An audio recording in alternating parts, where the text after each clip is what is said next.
I'm Carlos Joe Costa, and I'm on the grind with Valentine for Black History Month.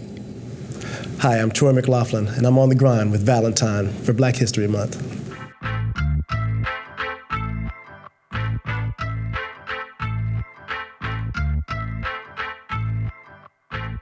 He knows who's grind, interviewing all the time. Ain't gotta say the name, you know who is Valentine. Never know who you're gonna see him talking to, but you know to shine bright up in the interview. Lights, camera, action, ready for some passion. Man, cause he got what most of y'all lacking. Hacking, celebrities, throat cracking. Everything goes in orderly fashion. So if you think it's your time to shine, baby, you better catch up with Valentine, baby. On the grind, TV on your mind. Let's see who's gonna shine next. Constant on grind now. Grind with Valentine. Yo, what's happening? It's your man Valentine, baby. Coming from On the Grind. This is the show that's gonna give you all the up-and-coming cats that are trying to make it to the next level. Then we sit down with all the cats who have made it, ask them how hard the grind has been for them. Man, you know this is where it all goes down, y'all, with your man Valentine, baby. Listen, it's Black History Month. On today's show, we got my man, Carlos Joe Costa, in the chair tonight. Then, we're gonna sit down with somebody real famous. We know this brother a long time, Mr. Troy McLaughlin. But up first, man, Mr. Joe Carlos Costa. I get it wrong all the time. But what's up, homie? Carlos Joe Carlos, Joe, any way you want to say way it, you man. wanna say it. Yes, sir. What's going on, man? I'm doing good. How you doing, Valentine? Long time since we've been up here, man. Yeah, man. I've been looking for you, you know. I know you put an APB on And it. Interpol, too. Yeah, we looking all over for you, man. Finally. GPS. navigate GPS. everybody. Found you. We found you, man. Yeah, beautiful. It's nice. Uh-huh. But now we're going to get to it, though, man. Great. But before we start, I just want to know where you got that watch from. Listen, I brought it out just for you today, though. Okay, cool, man. I know, we know you got some bling on and some swag and everything else. Yeah, it's kind of shining a little bit, but I had to come out, man. You know, Yes. I shut that down for you a little bit. It's all good. it's cool. All right. Man, listen, Get to business. with where you come from, though, man, with all the drama and all that stuff, man, how do you stay out of the chaos, man? Oh, chaos. I love that word. You know, growing up in the San Francisco Bay Area was actually, it was a blessing. I had a good childhood. Yeah. We had a black community that was like 8 by 8 blocks. And we always kind of considered that the community was like a microcosm of the whole world. Yeah. Japanese, Chinese, Mexican folks, black folks, and we all got along. But it wasn't until later, in my teens and around high school, because this is 50s we're talking about, you know, I'm giving away my age. So by the 60s, by the time I got in high school, yeah, then the chaos took place. Yeah. The movement, the identity thing, all that happened. But it was much later. So, yeah, good childhood though. Yeah. Yeah. So, I mean, that kept you grounded and kept you out of Yeah, that. well, you know, the thing was, you know, like, all the older brothers, Yeah. you know, that was like, it kept you in line. Said, okay, man, you know, make sure you don't do like what I did. And, you know, they all went to prison or they died or they did drugs or Yeah. some of them did good, you know, but you had to look which way you're going to go. Exactly. And we had good sense and, you know, it was kind of like, okay, athletics was probably the best thing. There you go. Kept us off the streets, Right. you know, and messing up, you know, and yeah, it was a good discipline. There So you go. I did that, played ball all the way through college too. Yeah. A couple years of college, so that was a discipline. And some really, you know, mother was very religious. Father was, yeah, you know, you know. But if the family love is there, Yeah. then the chaos isn't there. You There know? you go. I think they kind of kept us away from the chaos. Good. Not disguised. It just, you know, Just kept you out yeah, of that. Yeah. Good. Now, For a good many years. but now, being a youngster now, you in the teens now. Yeah. I mean, at what point did you start saying, man, look, I'm going to stop saying the man's going to hold me down? Yeah. When you well, stop saying that? There's a story. Yeah. Okay. In my senior year in high school, I was at a track meet. And I remember sitting in the bleachers and this girl turned around and she said, Martin Luther King has been shot. And this other brother, I remember his name was Warren. And Warren started laughing. Yeah, he's gone now, blah, blah, blah, blah. Yeah. Go to wherever, Yeah. Warren. You know, that's wrong, man. And that night, I came home and my mother was crying, you know, at the TV we were watching, and it was sad, you know, it was very, very, very sad. The next day, we came to our school, and there was a community leader that came in and told the principal, I want all the black students to gather together in front of the office. Yeah. And he made a speech and he said, we are gathered here in these halls as colored people, but when we exit those halls, we will be proud African Americans. So we went out and we marched all the way to City Hall singing We Shall Overcome. Right. And that was when everything changed, because the identity, everything was lifted. And then Black Pride was the discovery. And this was like 67, 68. Yeah. My cousin was a member of the director of the Black Liberation Front at our college. Yes, He said, yes. you're going to be a part of the college readiness program. You're going to get with the people. You're going to do this, and you're going to be tutored, and you're going to hit education. Right. I'm going to keep my eye on you. And but it broke out. The moment I got into school, there were demonstrations for the anti-war movement, the black movement. Everything. For education, for social and everything. It was an awakening. So I would go and practice basketball, and then I'd go and sit in. Yeah. We had sit-ins, we had picket signs, we had demonstrations almost every day. Right. That's when it hit. And this is the time that you said, okay, was this the time you turned to music? Well, yeah, that's it, because there was a demonstration, a big demonstration, and actually, I guess I could say this on television, that there was a student body president that came over and says, hey, man, get your wallet and get your draft card, man, and burn it, because we're not going to support this war. So I got my draft card out and burned it, man. Yeah. And, I felt a freedom just go through my body. No, but there was also acting too, right? Yeah.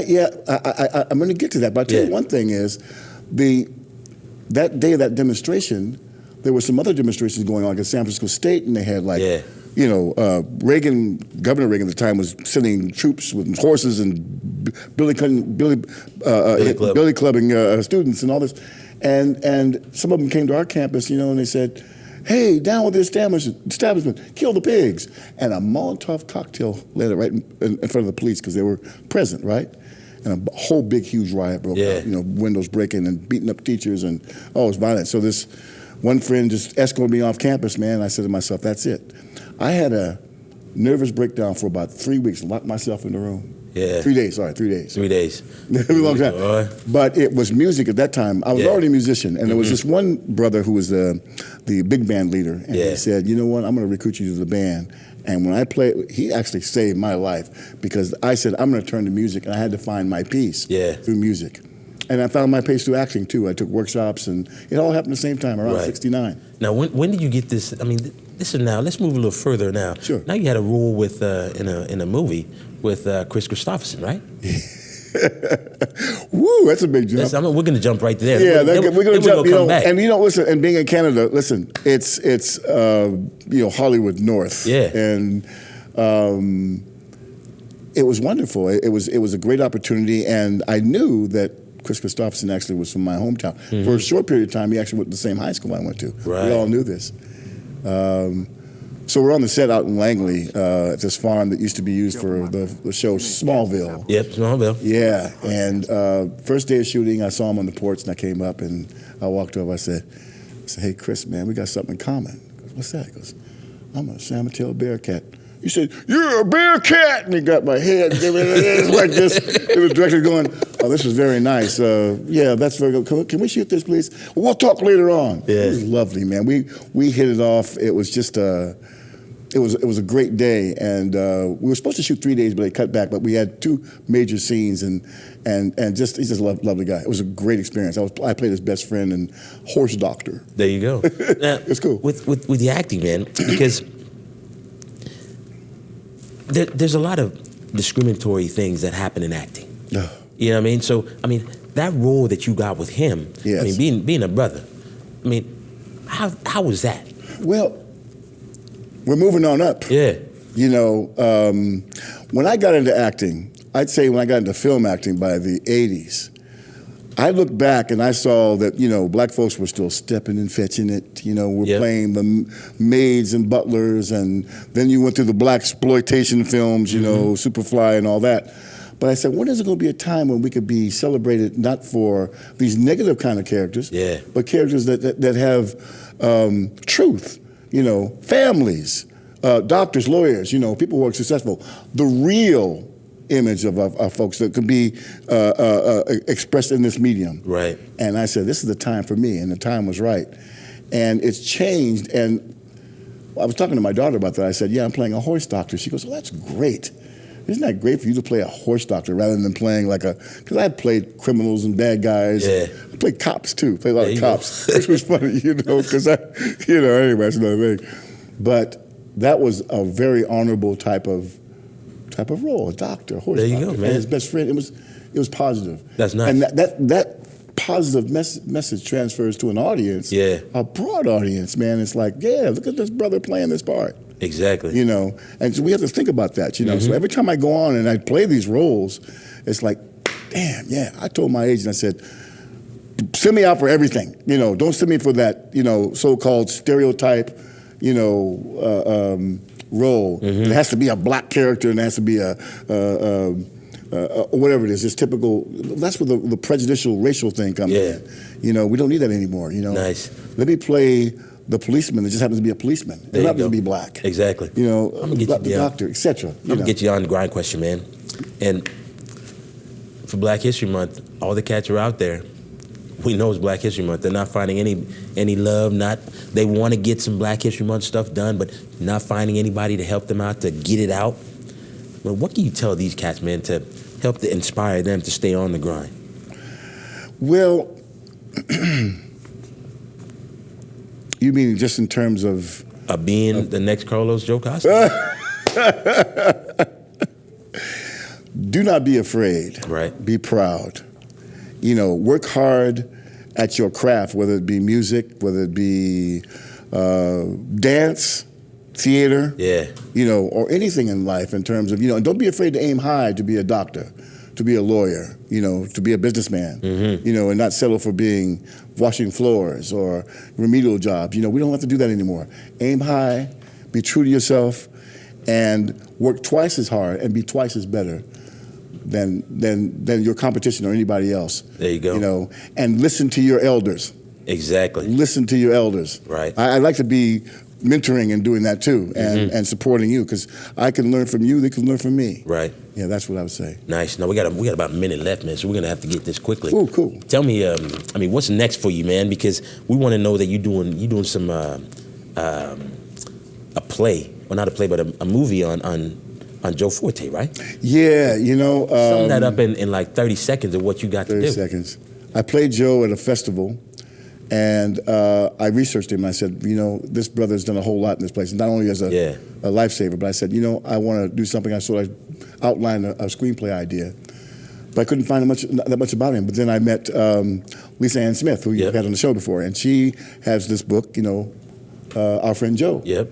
I hooked up with her, found her. I said, let's sit down together. So we have been developing. She's sort of researching. Right. I'm doing all the screenplay stuff. When's it gonna be done?